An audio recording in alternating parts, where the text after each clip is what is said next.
Selamat pagi, salam asuransi. Senang sekali menyapa Anda kembali dalam momen Guru Asuransi. Saya Anas Pilor, dan kali ini saya memberikan topik atau judul asuransi tukang tipu, tanda tanya. Benarkah asuransi tukang tipu? Ya. Jadi sebagai sebuah perusahaan, ya perusahaan asuransi tentunya ingin menjual sebanyak-banyaknya produk asuransi, ya dalam bentuk polis asuransi, dan kemudian mendapatkan keuntungan yang setinggi-tingginya pula. Itu wajar sebagai sebuah perusahaan, sisi komersial selalu ada dan bahkan di depan, ya. Jadi semua perusahaan saya yakin ingin mendapatkan keuntungan sebesar-besarnya bagi kepentingan pemegang saham maupun direksi dan karyawan. Jadi perusahaan asuransi pun juga sama, ya, ingin mendapatkan keuntungan sebesar-besarnya dengan menjual produk asuransi sebanyak-banyaknya kepada siapa? Kepada masyarakat. Ada kata dulu pertama kali, ya. Jadi penjualan dan keuntungan diharapkan oleh perusahaan asuransi, semuanya demikian.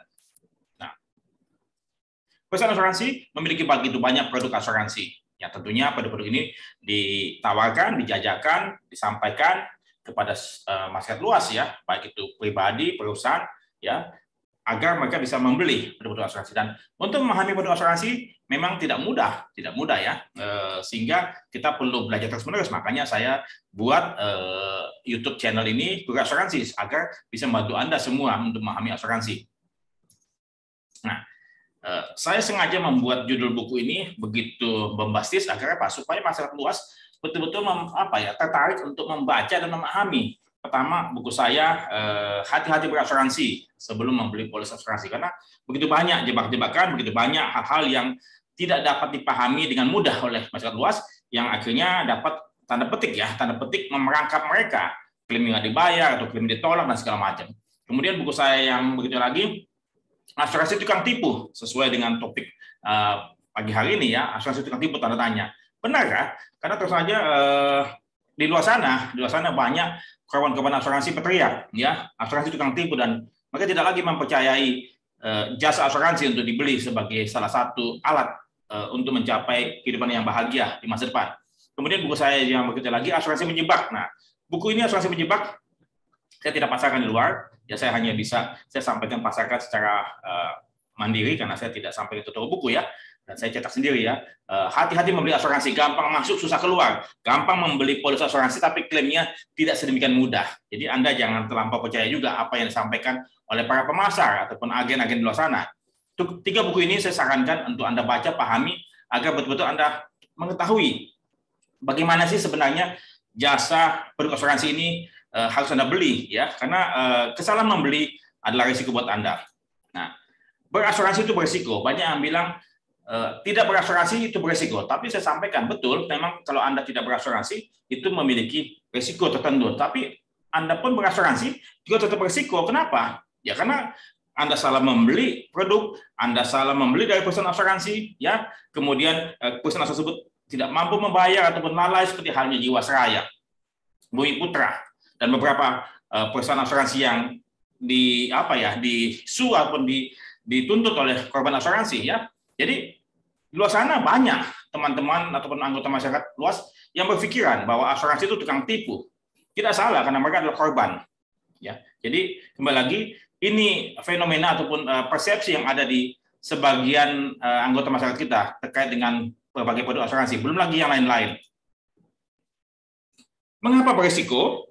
Mengapa asuransi itu bisa menjadi tukang tipu? Ya karena kembali lagi, tadi perusahaan asuransi menjual produk sebanyak-banyaknya untuk mendapatkan keuntungan setinggi-tingginya, ya. Kemudian dalam menjual produk tersebut, tentunya perusahaan asuransi tidak akan secara naluri atau alami tidak akan memberikan jaminan yang seluas-luasnya yang bisa diberikan kepada tertanggung.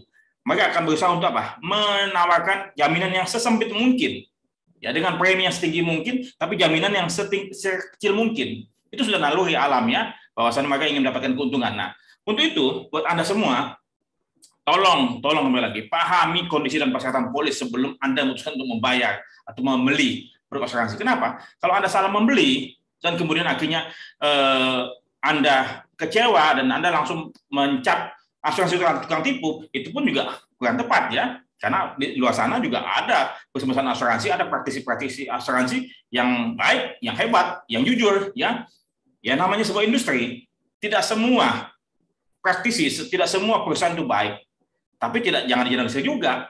Ya, bila mana ada 1, 2, 3 oknum yang melakukan hal tersebut, Anda langsung generalisir. Ya, tentu ada, saya akui ada yang tidak baik, ya.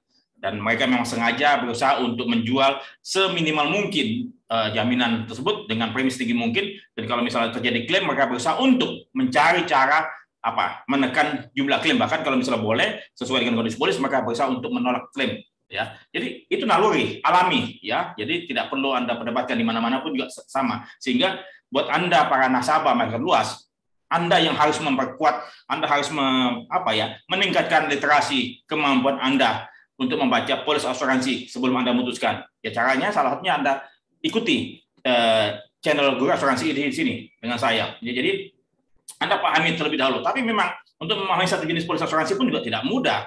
Perlu waktu, perlu effort yang tinggi, ya. Nah, sebelum Anda membeli polis asuransi, Anda mesti pahami dulu produk apa yang Anda beli. Kayak misalnya di pasar, Anda jangan sampai membayar terlebih dahulu. Anda coba pahami dulu apa yang sebetulnya Anda harus kuasai, Anda mesti pahami terlebih dahulu. Jadi jangan semata-mata Anda ditawarkan oleh teman Anda, pacar Anda, keluarga Anda, lantas Anda tutup mata, tutup telinga, Anda langsung beli dan Anda bayar.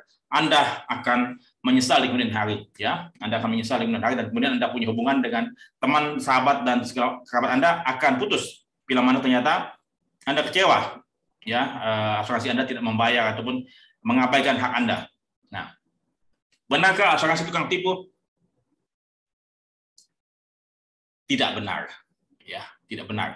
Ya, karena asuransi sebetulnya adalah bisnis yang mulia, bisnis yang mulia yang bisa membantu Anda untuk keluar dari permasalahan risiko kerugian yang Anda alami, misalnya musibah, kematian, gempa bumi, dan segala macam, ya. Itu asuransi membantu. Tetapi memang benar kekeliruan membeli produk asuransi dapat membuat Anda kecewa dan marah serta menuding asuransi tukang tipu. Kembali lagi, ya, ada beberapa oknum, ya, bahkan di kepolisian pun juga ada oknum, ya, di pemerintahan pun juga ada oknum, di DPR pun juga ada oknum, di asuransi tidak lepas, ada oknum, ya. Jadi ada tukang tipu, tapi sebagian kecil, ya. Jadi tidak ada suatu lembaga di Indonesia pun, sebuah bisnis di Indonesia bahkan di dunia, tidak ada yang betul-betul bersih 100%. Bahkan yang punya prinsip Atmos Good Faith pun, ya, asas kejujuran sempurna, ada tukang tipu, tapi tidak semua, ya, hanya sedikit.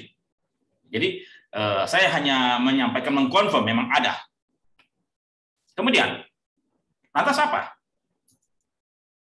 Oke, sebelum solusi, hukum ekonomi. Mereka perusahaan asuransi, semua pun ya dengan biaya sekecil-kecilnya untuk mendapatkan keuntungan yang setinggi-tingginya. Itu hukum ekonomi, ya. Jadi saya hanya menyampaikan bahwa asuransi pun juga tidak lepas dari hukum ekonomi ini, seperti bisnis-bisnis yang lain. Itu yang Anda harus pahami, bahwasannya asuransi bukanlah bisnis sosial, yang bisnis yang Anda bayar preminya langsung Anda dapatkan pembayaran semua klaim yang Anda hadapi di masa depan. Tidak, Anda jangan bermimpi. Nah, solusinya bagaimana dengan asuransi ini? Pertama, ya, Anda gunakan insurance expert, ya. Ya, saya rekomendasikan gunakan pialang asuransi, karena dengan pialang asuransi Anda akan terbantu tanpa biaya tambahan apapun, ya.